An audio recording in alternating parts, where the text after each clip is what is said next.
Hello. Hi, it's Sunday afternoon. Sunday afternoon, did you have a good weekend? I'll give it a second to see who all is going to show up this afternoon to talk about mindset. One of my favorite topics, mindset. So, if you're new to being able to join us live, I know quite a few people are watching the replays. Thank you for that. And thank you for commenting when you're catching the replays. I know it can be kind of difficult with the different times and time zones. And I tried to keep this 4 o'clock every day, 4 o'clock Central, 5 o'clock Eastern. And, if you have a time that works better for you, let me know. We'll see what we can do to make changes in the schedule. But I love doing mindset on a Sunday because it kind of sets us up for the whole week. Helps us get ready for the week, and we can do even more. Well, hello, Miss Hillary Howard. Caesar, how are you, my little friend? Thanks for being here and joining us. I love talking about mindset because it is one thing that we can control all the time. We can control it all the time. It is our choice every single day how we are going to show up. How we're going to show up in the workplace, how we're going to show up for our family, how we're going to show up for friends, at home, like everything. It is all about us, and it's all about what we choose to do. And I talked about this Friday or Saturday, I don't remember. Jack Canfield's formula is E plus O equals R. And you have an event, you have a response, and that ends up being the outcome. And we might both have the exact same event happen, but our response to the event is what determines what the outcome is going to be. And that's where our mindset comes in. A couple of weeks ago, I was riding home from the lake with a girlfriend of mine. She drove me to the lake because it's more fun not to drive alone. And we're on our way home. And all of a sudden, traffic comes to a complete stop. Like, it is a dead stop. And we're not moving. And it's a struggle bus. So finally, we realize at this one exit, not only are people getting off at that exit, which is what we thought, everybody was getting off at that exit. I said, oh, perfect. There's a convenience store. We can run to the bathroom. We can get some peanut M&Ms and be on our way. Excellent. We're not upset that we're stuck in traffic. I mean, it's kind of like a bummer, but like, what are you going to do, right? We can't undo this mess. We run to the bathroom, we grab our snacks, we head on.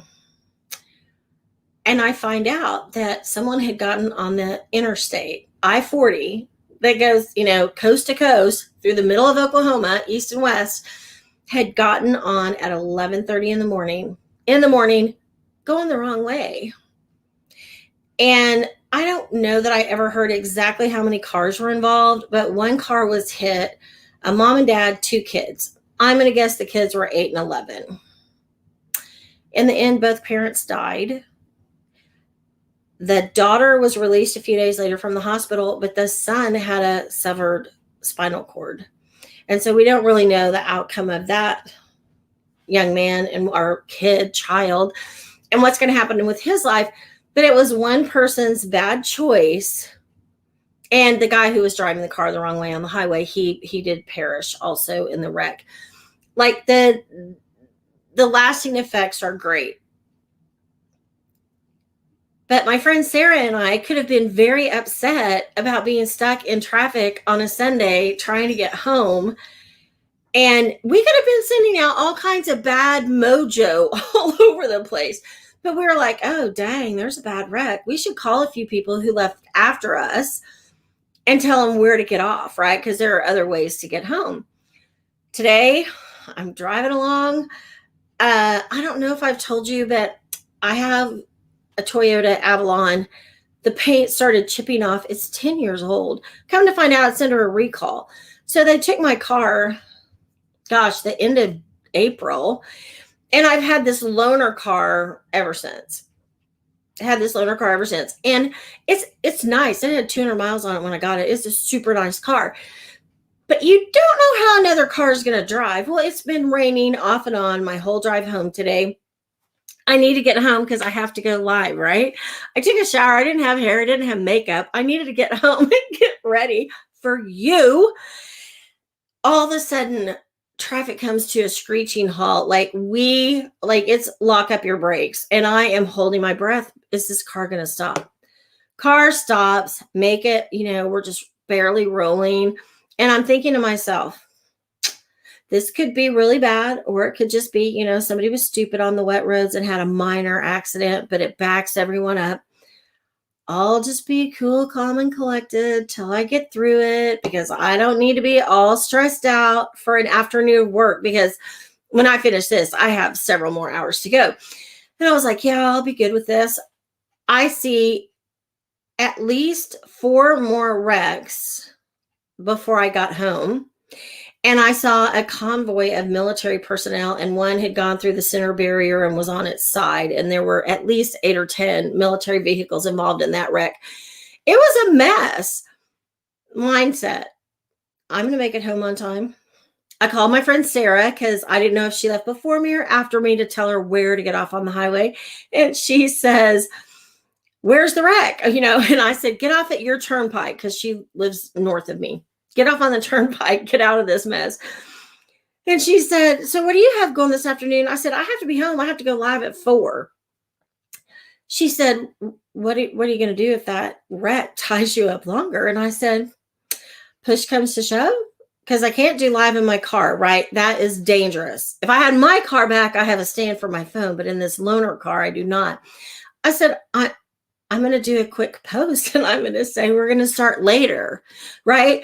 I was not getting myself all worked up about it. You all would understand if I made a post, I am stuck in traffic. I left in more than enough time to get home.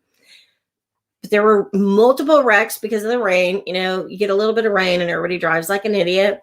Just happens that way. It's our choice. It's our choice how we're going to respond to things. And that's all tied back to our mindset.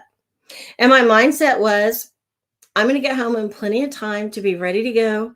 And of course, unpack all my stuff. Because, remember, I was at home for a couple. I was at my friend Sarah's office because I had no internet. I was at the hotel, and then I was at the lake trailer, and now I'm back home again. So you've seen a whole lot of different backdrops here. Flexibility, right? As a great manager, we have to be flexible. We have to take a breath. And I love it, Hillary. Yes, we have a choice of how we're going to respond to things. We have a choice.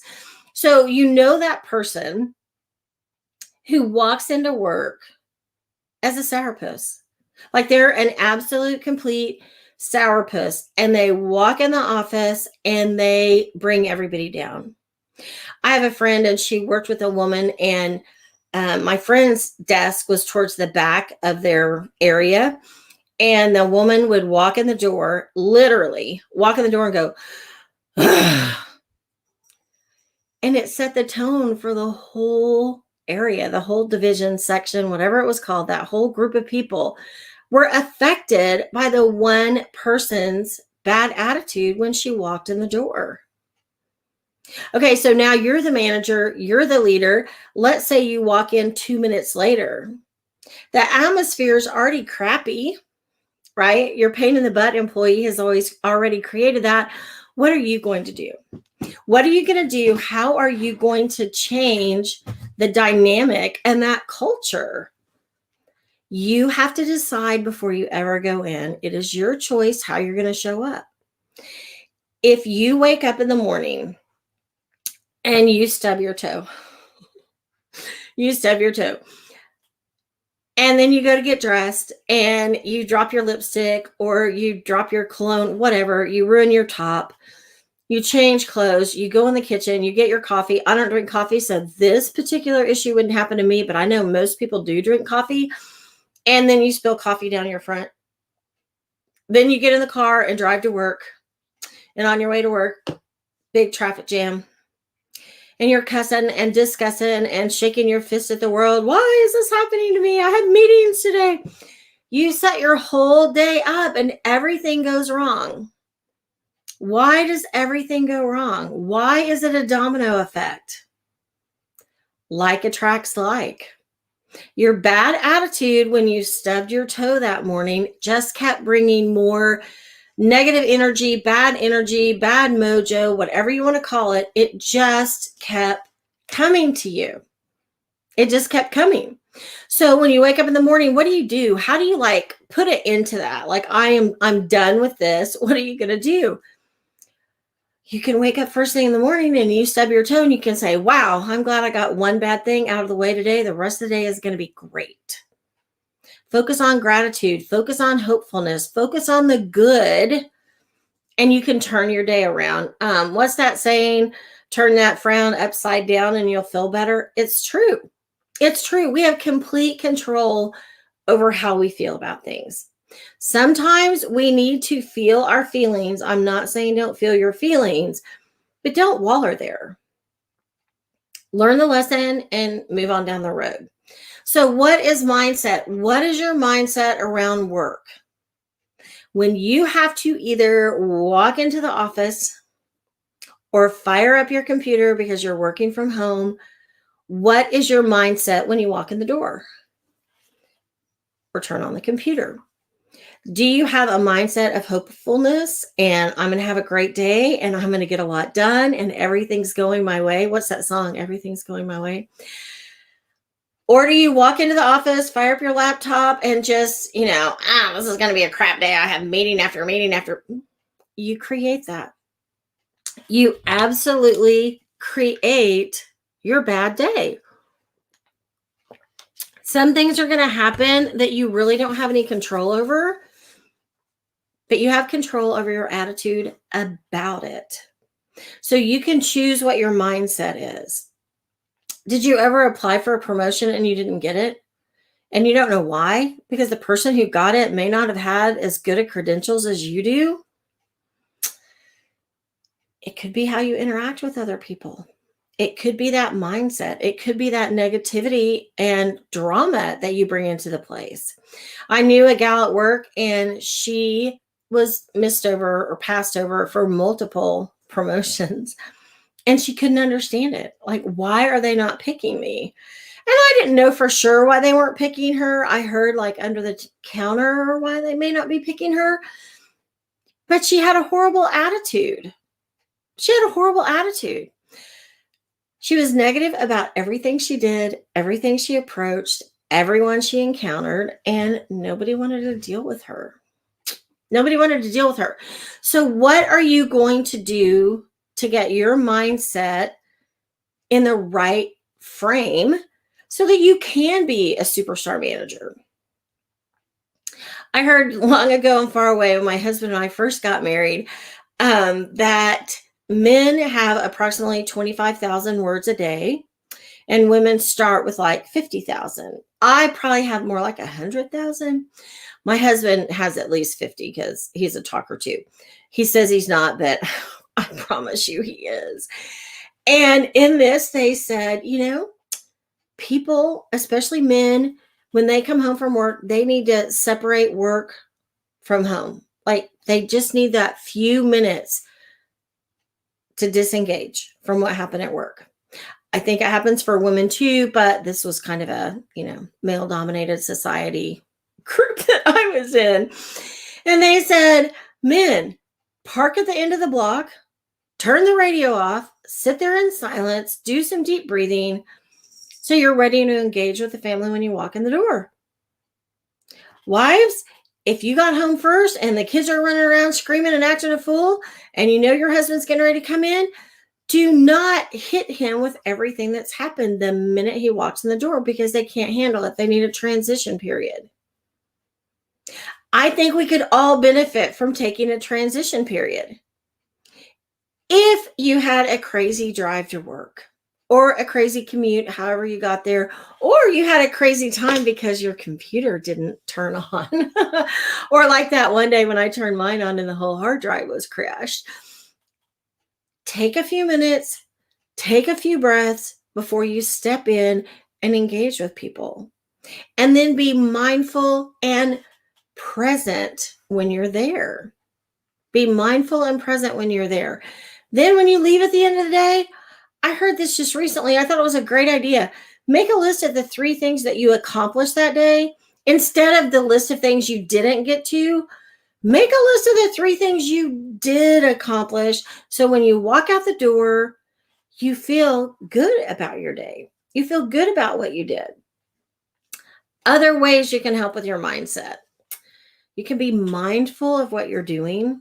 And instead of acting in a completely automatic response mode, you can take a deep breath and you can consider how you're going to respond. What is it that helps you disengage from the day, from the world? Meditation is a great way to disengage. Well, hello, Kitty. Kitty just came in screaming. Is a great way to disengage. I found I had one that I listened to pretty consistently. Hadn't listened to it in a while. I went on YouTube and it said, this has been banned from YouTube. They took it down. I had to go in search of another one. I will drop the link in the comments of the new one I'm listening to. It's really good. I really enjoy it. Some are really long, some are short. I like the 10-minute ones. I have other things to do. So I like a short meditation. Short, sweet, focus on one thing and keep moving.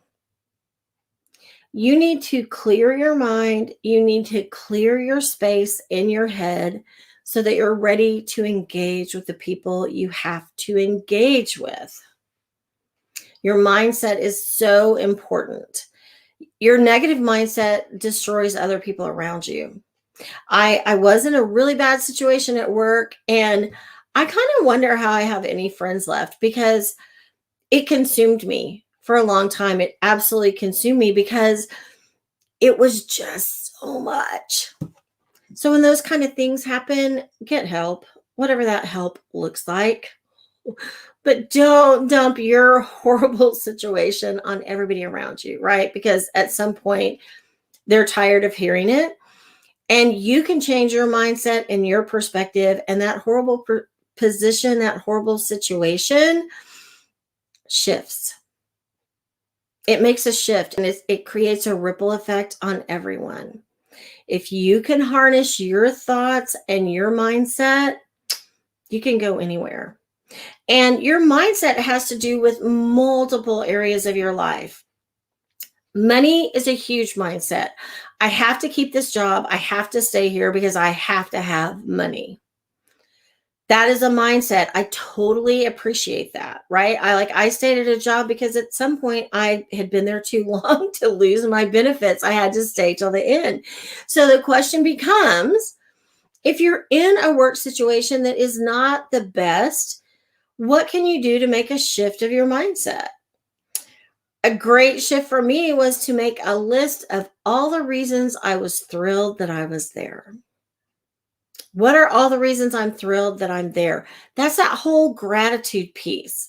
The more grateful you are, the more you have to be grateful for. Oprah Winfrey had a new book that came out in 2019 or 20. I listened to it in 2020, so I don't really know when it came out. And she talks in this book about she started a gratitude journal and she wrote at least 3 things she was grateful for every single day. Those were her most prolific, her most satisfying, her most successful 10 years of her life ever. And as she's writing this book, she said, I quit doing that a while back and I don't know why. I don't know why I quit doing it. The more you're grateful, the more you have to be grateful for. And it completely changes your whole dynamic. It changes your dynamic. It changes your mindset. It takes you to places you never thought you would go. Jack Canfield has a great exercise on gratitude, and he said, take it further. Take it further. If you are grateful for the carpet on the floor, which I have a lot of tile and wood in my house, but I love carpet in a bedroom because I want to wake up and have my feet hit carpet, not tile. And I don't want a rug. I'm going to slip on a rug. I know me, right? I know me. I'm thankful that I have carpet under my feet, that I just woke up and my feet hit the floor. I am grateful for how the carpet feels. I am grateful for how the carpet keeps the room warm or cold depending on the season, right? Because it holds the ambient temperature. I am grateful for the store that sells the carpet, and I was able to find what I wanted. I am grateful for the installer who brought it to the house and put it in, and it looks beautiful. You get my point, right? You can take one thing you're grateful for and you can go deeper and deeper, and you can go all the way to the manufacturing plant, right? And the people there. Once you get on a roll, you stay on a roll.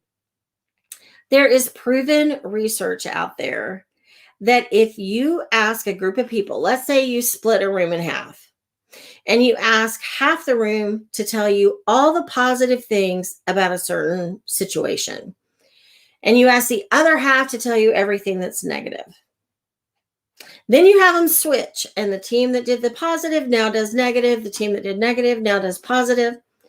The team that went positive first has a substantially longer list of positive things to say than the team who did the negative first. Once you get your mind on a negative track, you stay there, and it becomes harder to get away from it. So start with the positive. What is great about everything here? What is great about the job that I have? The more you focus on the positive, you focus on the good, you try to see the good in people, situations, and circumstances, the happier you're going to be. The happier you're going to be. It takes practice. It takes practice. We are inundated with negativity. And there are all kinds of cute sitcoms that we all sit back and laugh at. And it's amazing when you pay attention how negative they are and how much verbal abuse happens in those suckers, right? Because it's funny. Let's face it, it's a little bit funny. But those are negative messages that just keep feeding and growing the negative thought process. And then you take it everywhere with you. You take it everywhere with you. It's a choice. We have a choice on how we're going to respond, what's happening in our lives personally, what's happening in our work, and what's happening in the rest of the world. That's a choice. And we have the choice to have a positive mindset or a negative mindset. And it takes an immense amount of practice to move forward. So I'm going to cut it off here. We've been going for a while now, and it's Sunday afternoon, and you all have things to do. And I would really, really ask you to spend a few minutes, write 3 things right now that you're grateful for. And in the morning when you get up, look at those again so you can start your day on a positive note. As you start interacting with people, it's all on a positive note. If you're still interested in talking to me about New Manager Mastery so that you can continue your transformation into a superstar manager, send me a DM or call me on Facebook Messenger. I'll pick up. I'm home. I'm no longer on the road. I'm available. I would love to talk to you. I would love to answer any questions that you might have. So send me a message. I'm here for you.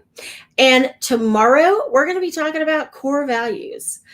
Tomorrow is bonus session number 3. And we're going to talk about core values, 5 o'clock Eastern, 4 o'clock Central. I look forward to connecting with you soon, and have a great Sunday afternoon and evening.